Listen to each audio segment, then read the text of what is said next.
আপুনি ইমানখিনিলৈ আহি পাইছে তাৰ মানে আপুনি নিশ্চয় অসম আৰু ইয়াৰ জনসাধাৰণ সম্পৰ্কীয় গুৰুত্বপূৰ্ণ তথ্য আৰু MCQsবোৰ বিচাৰিছে হয় আপুনি অসমৰ ভূগোল সম্পৰ্কীয় গুৰুত্বপূৰ্ণ তথ্য আৰু MCQs কিছুমান ইয়াত লাভ কৰিব নমস্কাৰ আৰু সকলোকে স্বাগতম জনাইছো মোৰ YouTube চেনেলটোলৈ আশা কৰো সকলো ভালে আছে আগন্তুক অসম চৰকাৰে অনুষ্ঠিত হ'বলগীয়া গ্ৰেজুৱেট টিচাৰ আৰু পোষ্ট গ্ৰেজুৱেট টিচাৰ টেট কাম ৰিক্ৰুইটমেণ্ট এক্সামৰ আপোনালোকৰ সুবিধা হোৱাকৈ লগতে অসমৰ অন্যান্য প্ৰতিযোগিতামূলক পৰীক্ষা আৰু চৰকাৰী চাকৰি পৰীক্ষাসমূহত আহিব পৰা MCQs কিছুমান আপোনালোকৰ বাবে যুগুতাই আনিলো আশা কৰো ভিডিঅটো স্কিপ নকৰাকৈ শেষলৈকে চাব আৰু আজিৰ পাৰ্টটো হৈছে অসম জিওগ্ৰাফিৰ পাৰ্ট নম্বৰ 4 ইতিমধ্যে আমি তিনিটা পাৰ্ট শেষ কৰিছো আগৰ ভিডিও কেইটা নিশ্চয় আপোনালোকে চাইছে আৰু যদি চোৱানে তেনেহলে চেনেলৰ লিংকত গৈ আপোনালোকে আগৰ ভিডিও কেইটাও চাই ল'ব বলক তেন্তে আজিৰ ভিডিওটো আমি আৰম্ভ কৰো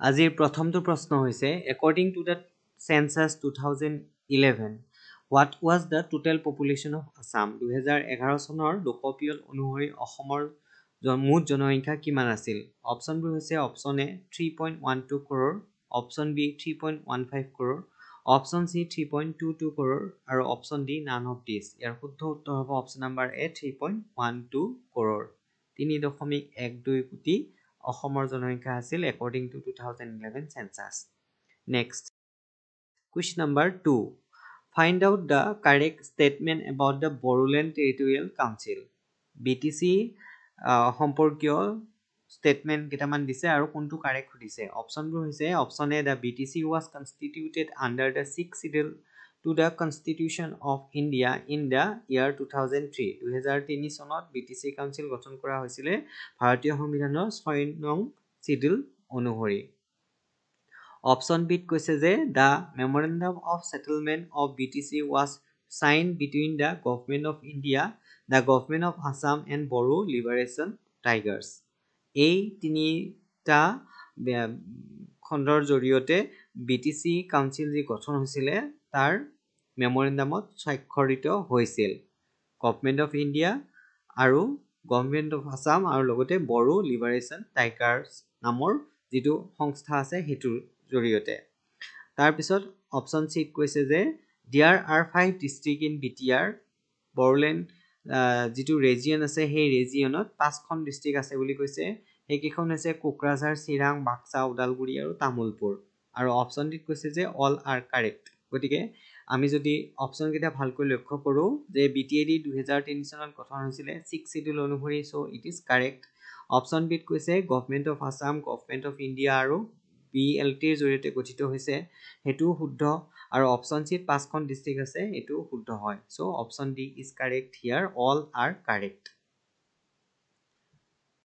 next question number 3 according to the population census 2011 what was the rank of Assam's population wise জনসংখ্যাৰ ভিত্তিত অসমৰ ৰেংক কিমান হ'ব গোটেই ভাৰতবৰ্ষত 2011 চনৰ লোকপিয়ল অনুসৰি অপচনবোৰ হৈছে 15 number option B 16 number option C 17 number আৰু অপচন ডি 20 নম্বৰ ইয়াৰ শুদ্ধ উত্তৰ হ'ব অপচন নম্বৰ এ 15 নম্বৰ জনসংখ্যাৰ ফালৰ পৰা ভাৰতবৰ্ষ 15 নম্বৰ ৰাজ্যৰ স্থানত আছে গোটেই ভাৰতবৰ্ষত according to 2011 census next question number 4 match the following pairs ইয়াতে ডিস্ট্ৰিক্টৰ নাম দিয়া আছে আৰু কেটামান ফিজিক্যাল ক্যাৰেক্টাৰিস্টিক দিয়া আছে হেকেটা কোন কেটা মেচ কৰে আমাক উলিয়াব দিছে অপচন এক নম্বৰ পইণ্টটো কৈছে যে হাইয়েষ্ট লিটাৰাৰী ডিস্ট্ৰিক্ট 2011 ৰ মতে নগাঁও 2 নম্বৰত কৈছে হাইয়েষ্ট সেক্স ৰেশিও ডিস্ট্ৰিক্ট 2011 মতে কামৰূপ মেট্ৰো আৰু 3 নম্বৰত কৈছে most populous district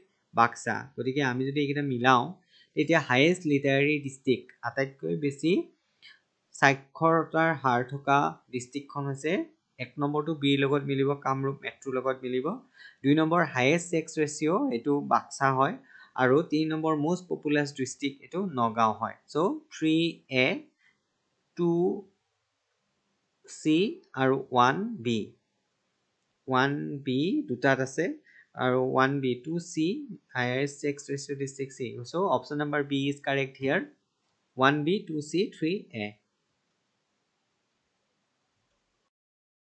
next which is the smallest district in Assam অসমৰ আটাইতকৈ এৰিয়া ওয়াইজ আটাইতকৈ সৰু জিলা কোনখন হয় অপচনবোৰ হৈছে A Baksa B Dhemaji, C south Salmara আৰু ডি তামুলপুৰ। ইয়াৰ শুদ্ধ উত্তৰ হ'ব option number C south Salmara.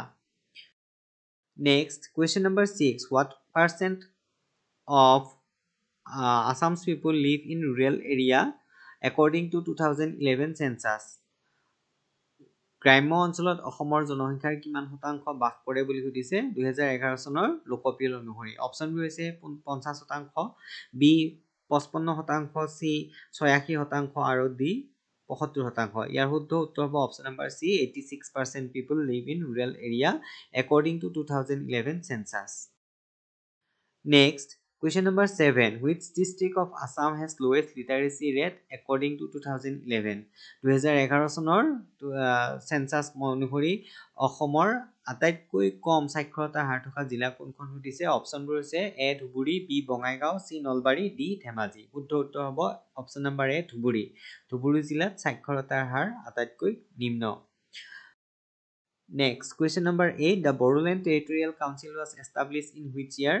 অপশ্যনবোৰ হৈছে 23 November 2005, option B 10th February 2003, option C 15th March 2003 আৰু অপশ্যন ডি 24th June 2003। ইয়াৰ শুদ্ধ উত্তৰ হ'ব option number B 10th February 2003। 10 ফেব্ৰুৱাৰী 2003 তাৰিখে BTC কাউন্সিল গঠন কৰা হৈছিল।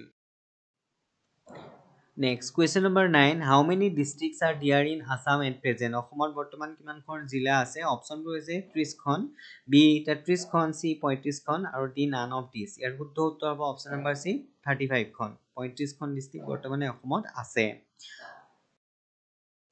Question number 10, what is the literacy rate of Assam according to 2011 census? 2011 চনৰ লোকপিয়ল অনুসৰি অসমৰ সাক্ষৰতাৰ হাৰ কিমান আছিল? অপশ্যনবোৰ হৈছে option A 71.2%, option B 72.19%, option C 80%, option D 75%। ইয়াৰ শুদ্ধ উত্তৰ হ'ব অপশ্যন নম্বৰ বি 72.19%। আৰু যদি আমাক খুদে মেল লিটাৰেসি ৰেট কিমান হয় 77.8% আৰু ফিমেল 66.2%। একেটাও আপোনালোকে মনত ৰাখি থব। পৰৱৰ্তী প্ৰশ্ন, question number 11, match the pair correctly। তলৰ পেয়াৰ কেইটা শুদ্ধকৈ মেচ কৰিব কৈছে। এক নম্বৰটো দিছে largest district Dima Hasao, 2 number lowest population density Kamrup metro আৰু 3 number highest population density Karbi Anglong. গতিকে লাৰ্জেষ্ট ডিস্ট্ৰিক্ট ডিমা হাছাও বুলি দিয়া আছে, এইটো নহয়। লাৰ্জেষ্ট ডিস্ট্ৰিক্ট হ'ব কাৰ্বি আংলং, মানে 1 to 3 লগত মিলিব। লোৱেষ্ট পপুলেশ্যন ডেন্সিটি আটাইতকৈ কম জনসংখ্যাৰ ঘনত্ব আছে ডিমা হাছাও, সো 2 এৰ লগত মিলিব। আৰু হাইয়েষ্ট পপুলেশ্যন ডেন্সিটি আটাইতকৈ বেছি জনসংখ্যাৰ ঘনত্ব আছে কামৰূপ মেট্ৰো, সো 3 বি লগত মিলিব। So correct answer is option number A 1C 2A 3B। Question number 12, what is the sex ratio of Assam according to 2011 census? 2011 চনৰ লোকপিয়ল অনুসৰি অসমৰ সেক্স ৰেচিও কি হয়? লিংগ অনুপাত। ইয়াৰ শুদ্ধ উত্তৰটো তলত দিয়া অপশ্যনবোৰৰ ভিতৰত option A 936 per 1000 male, option B 958 per 1000 male, option C 890 per 1000 male আৰু অপশ্যন ডি 950 per 1000 মেল। গতিকে ইয়াৰ শুদ্ধ উত্তৰ হ'ব অপশ্যন নম্বৰ বি 958 per 1000 মেল। প্ৰতি 1000 পুৰুষৰ বিপৰীতে 958 গৰাকী ফিমেল হয়, মহিলা হয়। গতিকে এইটো হৈছে অসমৰ sex ratio according to 2011 census। Next, question number 13, which of the following is the largest north eastern state area wise? North ইষ্টৰ আটাইতকৈ ডাঙৰ মাটিকালিৰ ভিতৰত আটাইতকৈ ডাঙৰ স্টেট কোনখন হয় সুধিছে। অপশ্যনবোৰ হৈছে আসাম, ত্ৰিপুৰা, মিজোৰাম আৰু অৰুণাচল প্ৰদেশ। গতিকে এই অপশ্যন কেইটাৰ ভিতৰত শুদ্ধ উত্তৰ হ'ব option number D Arunachal Pradesh.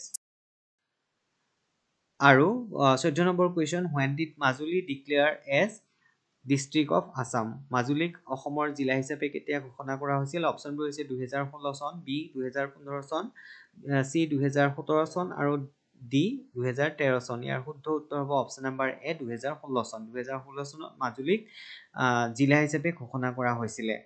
গতিকে আজিৰ ভিডিঅ'ৰ অন্তিমটো প্ৰশ্নলৈ যোৱাৰ আগে আগে আপোনালোকক পুনৰবাৰ অনুৰোধ জনাইছো, যদি আপুনি মোৰ চেনেলটোলৈ প্ৰথমবাৰৰ কাৰণে আহিছে তেনেহ'লে চেনেলটো ছাবস্ক্ৰাইব কৰি ল'ব আৰু নিজৰ বন্ধু বান্ধৱীৰ সৈতেও ভিডিঅ'টো শ্বেয়াৰ কৰিব। লাইক, কমেণ্ট আৰু উপযুক্ত দিহা পৰামৰ্শ দিবলৈ নাপাহৰিব। আৰু আজিৰ শেষৰটো প্ৰশ্ন, question number 15, where is the headquarter of Majuli? মাজুলীৰ মুখ্য কাৰ্যালয় বা সদৰ ক'ত আছে অপশ্যনবোৰ হৈছে option A Kamalabari option B Garmur option C Dakhinpat option D none of these গতিকে ইয়াৰ শুদ্ধ উত্তৰ হ'ব option number B Garmur Majuli headquarter ক'ত আছে গড়মূৰত আছে ভিডিঅ'টো শেষলৈ চোৱাৰ কাৰণে আপোনালোকক ধন্যবাদ জনাইছোঁ আশা কৰোঁ ভিডিঅ'টো চাই ভাল পালে পৰৱৰ্তী ভিডিঅ'ত পুনৰ লগ পাম ধন্যবাদ